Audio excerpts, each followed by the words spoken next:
Hello from the Walronds in Tiverton, where, as you can see behind me, a lorry has become stuck in the tree. The lorry has been here now for nearly 3 hours, and the driver had nearly completed his journey to the nearby Howden Industrial Estate, but ended up here thanks to taking a wrong turn. Realising his mistake, the driver decided to turn right into the Walronds to head back down towards the BP garage and get onto Howden Road. With cars parked on the roadside, the lorry was driven down the right-hand side of the street, but was forced to a standstill as it became entangled within the branches. And that was just the start of the story. As soon, it was clear that this cherry tree, which has stood here for over 60 years, was damaged to such an extent that it may have to be chopped down completely. When tree surgeons broke this news to residents, it sparked an emotional response. Yeah, the decision on whether the tree stays will be down to the tree officer. We've just got to do we've got to do. Yeah. Okay. But unfortunately, I can't advise you to go and look. You've probably already seen it, but it's that whole section that's come out.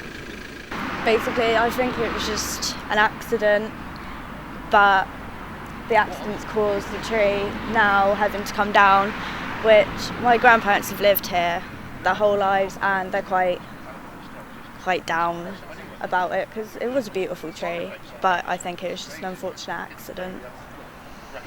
Have you ever seen anything quite like this here at the Walronds, and what's the atmosphere been like around the streets? Never. It's been busy.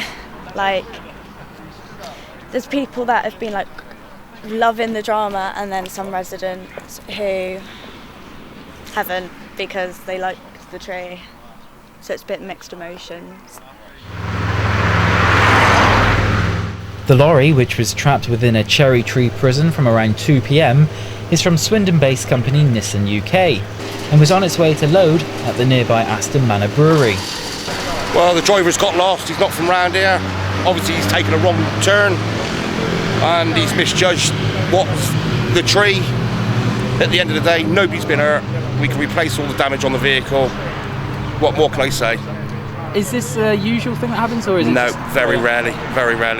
I've been working for the company for 20 years, and this is the worst one we've had for damage like this and going wrong, sat-navs and things like that. Yeah. So there's not a lot more I can say, to be honest. It's happened, isn't it? Yeah.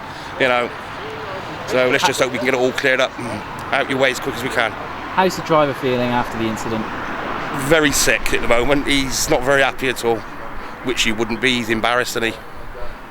We're all going to be embarrassed, aren't we? Let's be fair. I wouldn't want it to happen to me, but it's happened. The saga continued well into the evening as a specialist team of tree surgeons from Highline Contractors arrived shortly after 7:30. Work continued to free the lorry well into the night, and it was eventually freed shortly before midnight. The final decision on whether or not to fell the tree completely will be made by Mid Devon District Council later this week. Lewis Clark for MDG News at the Walronds.